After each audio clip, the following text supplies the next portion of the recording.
So we've made it through the first month of the year. This January both felt like it took forever, and I'm like, how is it already February? Anyway, it's time to stop and rank all 13 January 2025 new movies that I saw, from the worst to the best.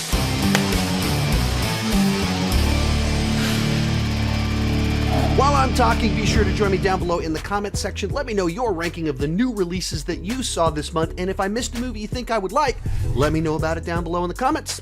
Let's get started. Last, Star Trek Section 31. Hey, did you know a new Star Trek movie came out this month? It was a direct-to-streaming movie that is a spin-off from Star Trek Discovery and an adaptation of the covert ops organization introduced in Deep Space Nine 30 years ago.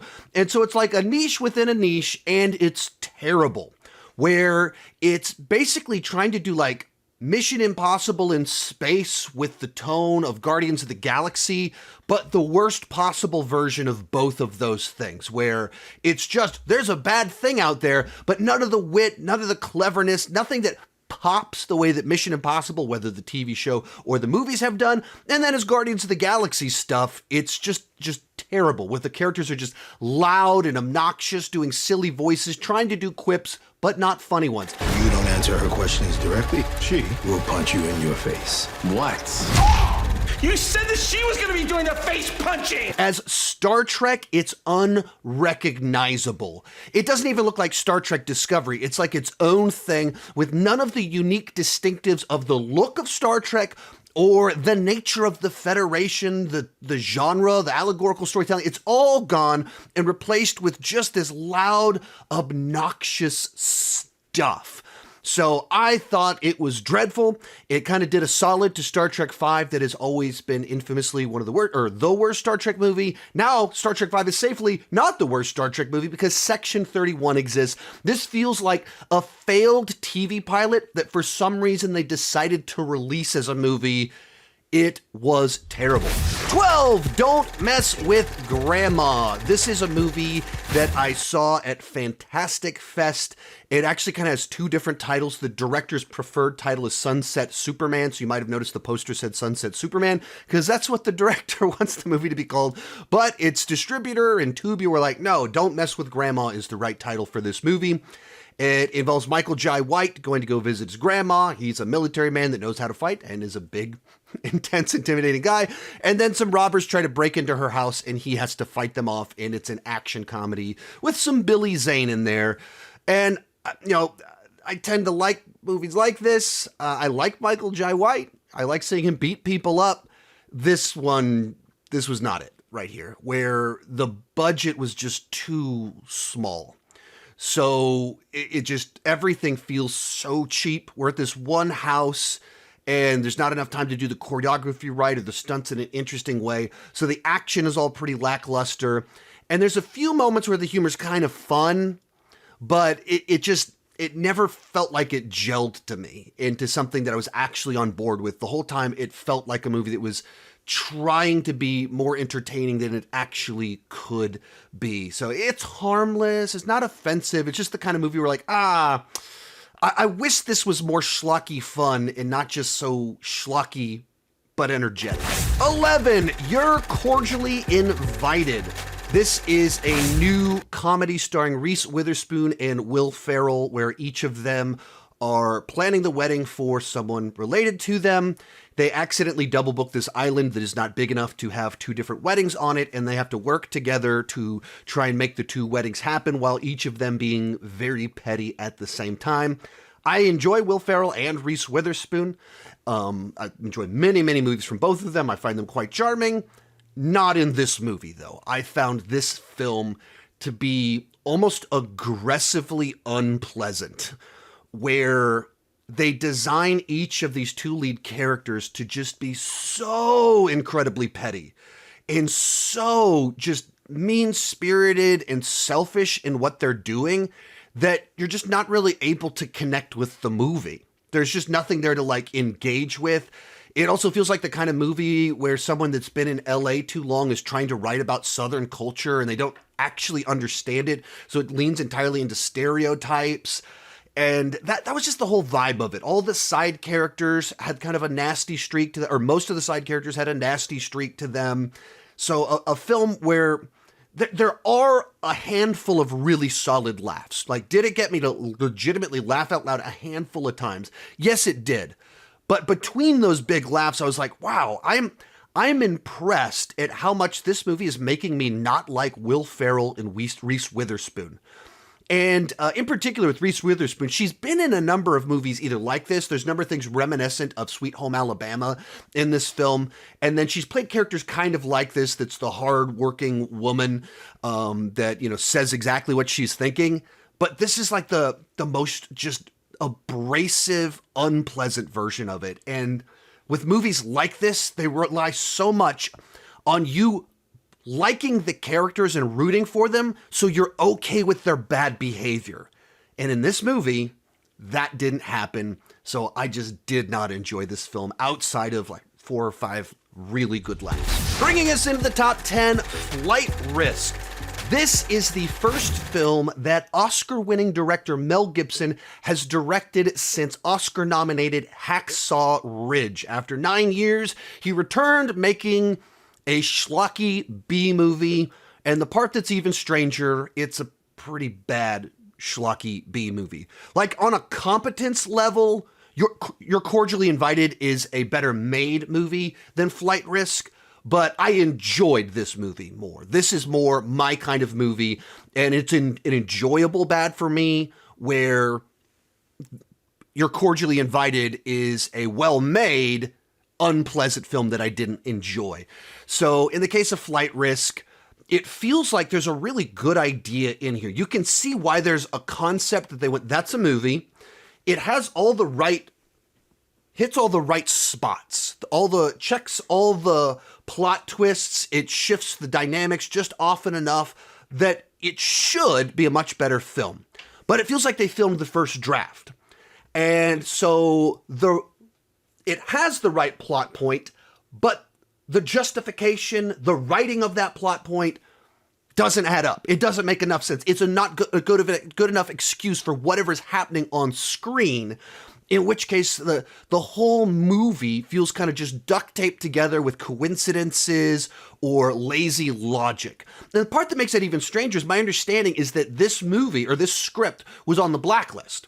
If you don't know what the blacklist is, essentially every year they put out this thing called the blacklist, which contains the best unproduced spec scripts in Hollywood. Those are to say scripts that screenwriters just, I want to write a script, and they wrote it. It's not for a studio. It's not an adaptation. It's not a sequel. They just wrote a story they were interested in. And the best of those are put on this thing called the blacklist. So at some point in time, this script was perceived of as one of the best.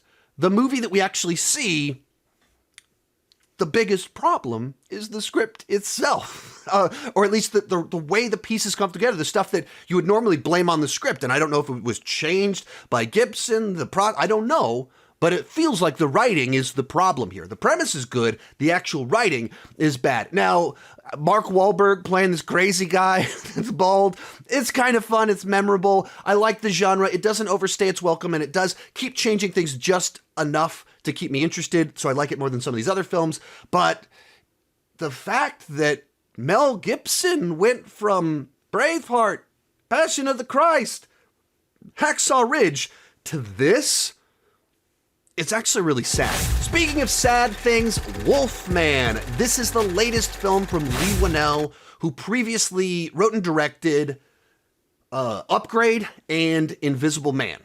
Both of those films I really enjoyed, in particular because I felt like the scripts were just so tight and intelligent. Where, in particular, Upgrade, as I was watching it, I felt like every time I started to figure out the script, I was like, too bad this is playing out so conventional. There's always one more twist. Like, the script always felt smarter than me. And I really enjoyed that about the film. It was just so clever, so tight, so well crafted. And then likewise, The Invisible Man, I thought was another just really effective thriller that did something interesting with the Invisible Man concept, and another tight, intelligent script. With Wolfman, it just felt like the opposite. That it felt so hollow while being very straightforward. That pretty simple setup of this guy gets infected by Wolfman and he starts changing, and so his family's in danger, and then they try to survive. Like it's just that. There's not extra layers to it. It feels like it's trying to introduce ideas about generational trauma and anger and their broken marriage relationship, and then it felt like it never went anywhere with any of that. Like it introduced ideas and never went anywhere. So it seemed like it was going to use the journey of the Wolfman transformation to work through all of this trauma and all of this conflict in all of them, thus giving their characters depth. But then it never did any of that. So their characters end up being very shallow, very thin, with no layers to them, no complexity to the story, no interesting ideas being explored, and just for being so straightforward after he had such a smart, clever scripts for his last two movies. And there's a couple interesting ideas with how it visualized the perspective of what you're seeing. It's like kind of neat to see, kind of distracting too. But just overall, a really big disappointment coming from Lee Williams. 8, Sniper: The Last Stand. Now, this is actually the 11th movie in the Sniper franchise. The original film came out in the early 90s and starred Tom Berenger, and then like 10 years later, they decided to make a direct-to-video sequel, and then they never stopped making direct-to-video sequels. Now we are on the 11th movie in this franchise, and that has been interesting to me for a while now, as I realized, wow, there is a lot of Sniper movies, and I had never seen any of them. Like, maybe I saw the original one back in 1998, but I never rewatched it. Like, I might have watched it one time. And there's so many sequels, and they're movies that I've never heard anyone talk about them. And then just a couple years back, like the 8th movie in the franchise was in like the top movie on Netflix for a little while. So I've had a curiosity about this franchise. So with a new movie coming out, I was like, what if I just watched the 11th Sniper movie without any context, without really having seen any of the previous movies? And that's what I did.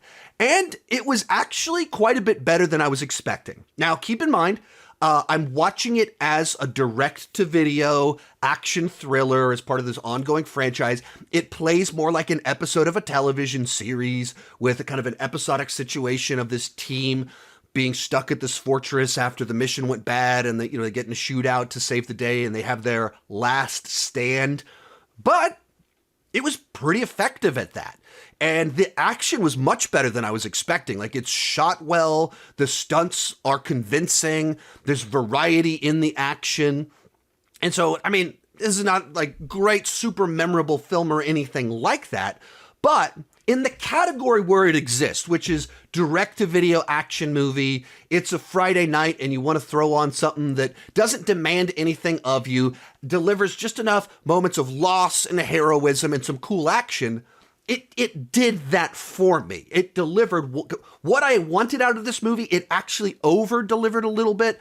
But like I said, this is not like a great movie by any stretch of the imagination, but it actually delivered what it was supposed to deliver for me. So despite it, movies like Wolfman and Flight Risk and You're Cordially Invited having bigger stars, bigger budgets, and being slicker productions, I found myself getting to the credits of this movie and thinking, I like that one a little bit more. Number 7, Back in Action. This is the first movie that Cameron Diaz has done in about a decade, and it's Jamie Foxx's return to acting after a near-death experience just a few years back. It is a direct-to-Netflix movie, or Netflix original movie, that is another one of these star-studded, big spy, globe-trotting spectacle films, but I liked this one more than most of those films. And the thing that made it kind of cut through a little bit for me is that it is a family movie. The whole premise to it is that these two people gave up being spies to have a family. And then there's a time jump, and they don't regret it, like at all. They're not resentful of their kids. They're not dreaming of the good old days. Like, there's a spark of like, man, what if we had some action? But it's never in any way negative towards their kids. Like the movie pauses very late into the film to say, like, we absolutely stand by the decision that we made. We love our family. We love our kids. This is the life that we want.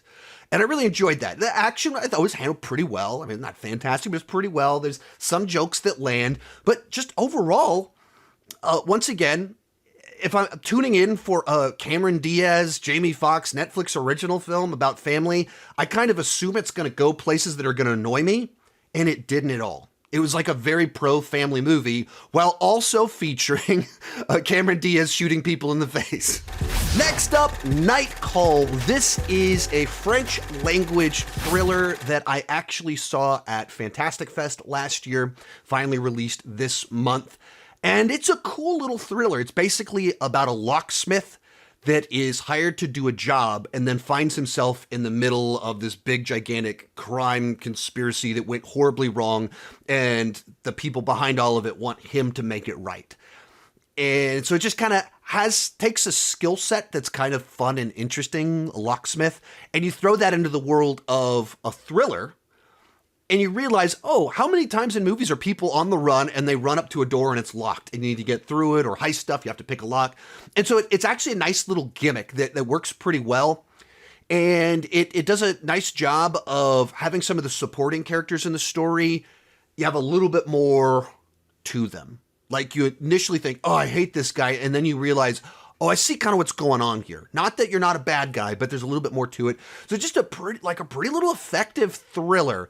It has been about 6 months since I watched it. I think it ended on a note that I felt, put a bit of a bad taste in my mouth, where it's not really a message movie, and then it gets a little message movie in the final moments. Not so much so that it ruined the film, but enough so that was a lingering memory I had from watching it. But just like as a thriller itself, like it hit all the right beats and moved it the right way. Number 5, Dog Man.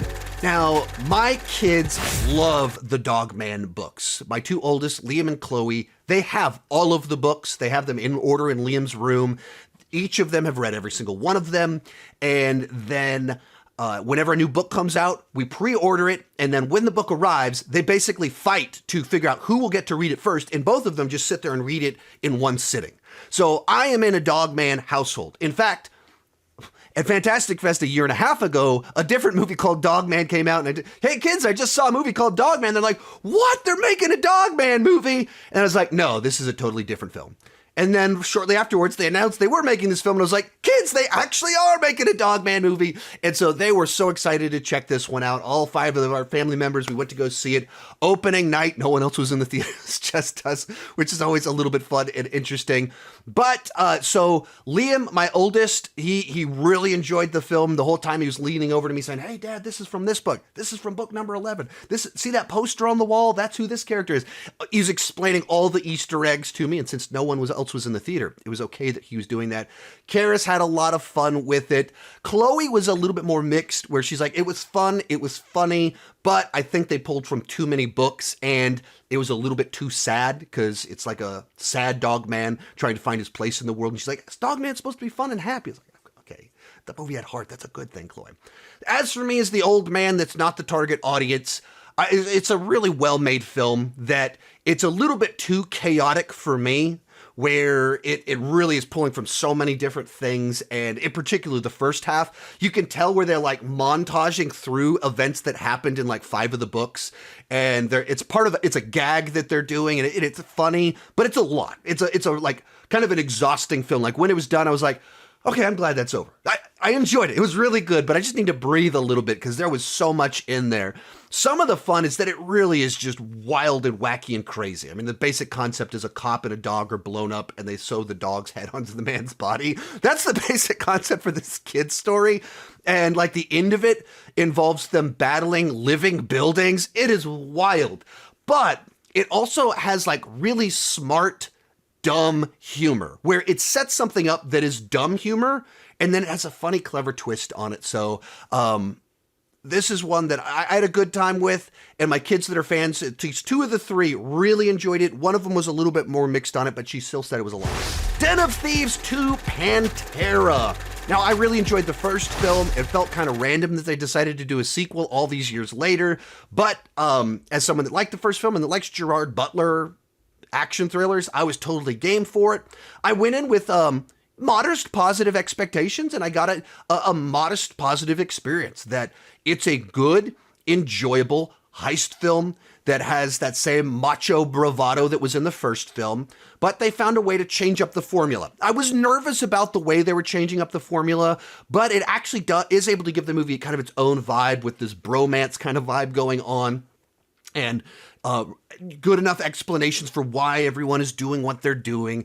So a film that, as a January action film, it delivered what I want out of a January action film, out of a heist film, out of a Gerard Butler movie. I got the film that I wanted, except the movie's called Den of Thieves Pantera, and it does not feature any Pantera songs in a big macho movie where Pantera songs would absolutely fit.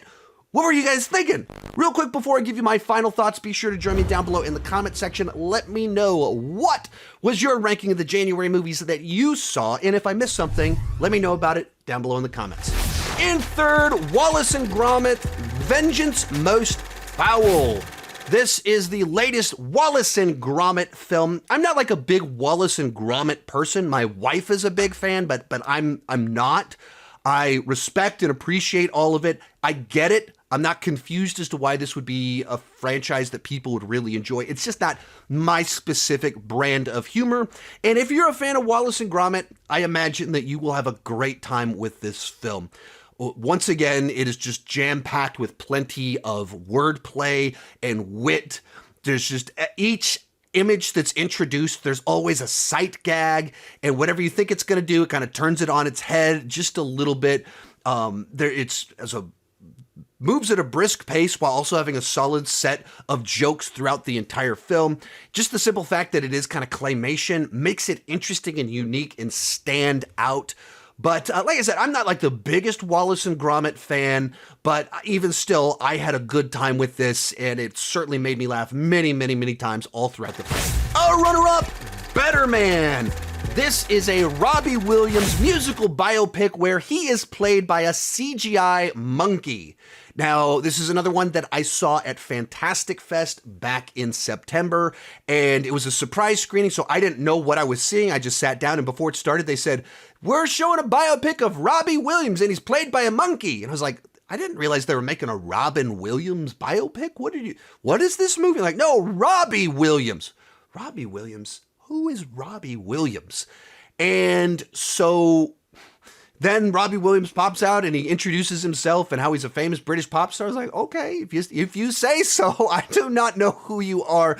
And like so many Americans, I only have the slightest knowledge of his existence. Really, prior to this film, what I knew about him was a few album covers from like 25 years ago that I remember at Best Buy, but I didn't know what songs were on them, and I certainly didn't know who was listening to them. But the movie itself is really well done. Like, it's from the director of Greatest Showman, so it has that same energy and bravado to it. And when you're telling the lead character where he's a CGI monkey but plays it straight, there's just a certain energy and creativity to that just kind of brings the whole thing to life. And that spark runs throughout the entire film. It never slows down. Everything has some oomph and some weight to it.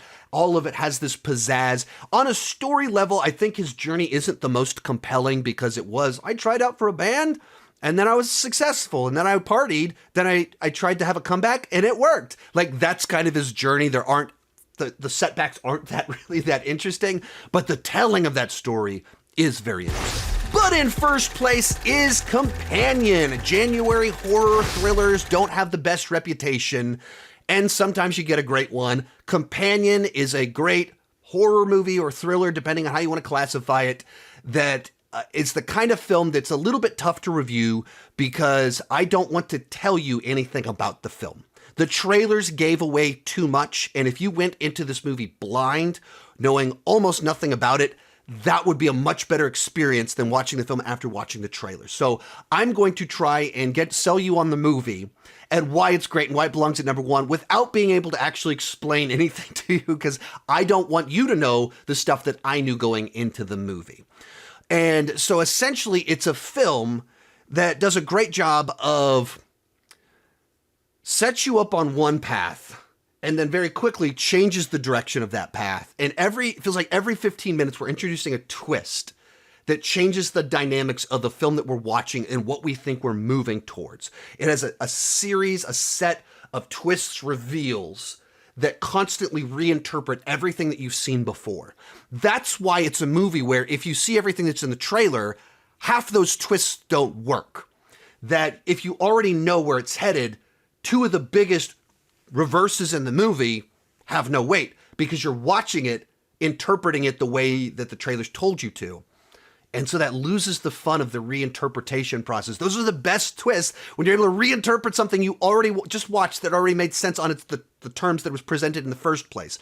So please don't watch the trailers. But it's not really. It's like in that thriller vein that's a little bit horror. There is murder, blood, a little bit of gore, but it's more kind of thriller vibes to it. It can be wickedly smart, where there's a lot of humor in it that feels earned and right and witty and clever. And it makes you care about characters in different ways at different points in time, and your feelings about them shift throughout the film. And they keep kind of shifting a little bit. And it just has all these different ways that it keeps kind of outsmarting you just a little bit. And that's what I thoroughly enjoyed about this film. It'd be so much easier to give my proper review if I could talk about the specific spoilers. Maybe I need to put out a spoiler review just to be able to do that. But the film itself, if you're looking for a clever, really good, original thriller horror film, go see this movie. Support this movie so we get more movies like this. But pretty easily for me, comes in at number 1. Remember to join me down below in the comment section. Let me know what movies you saw this month and how you rank them, and what movies did I miss that I need to check out. Thank you so much for watching, and keep talking movies and TV too much in 2025.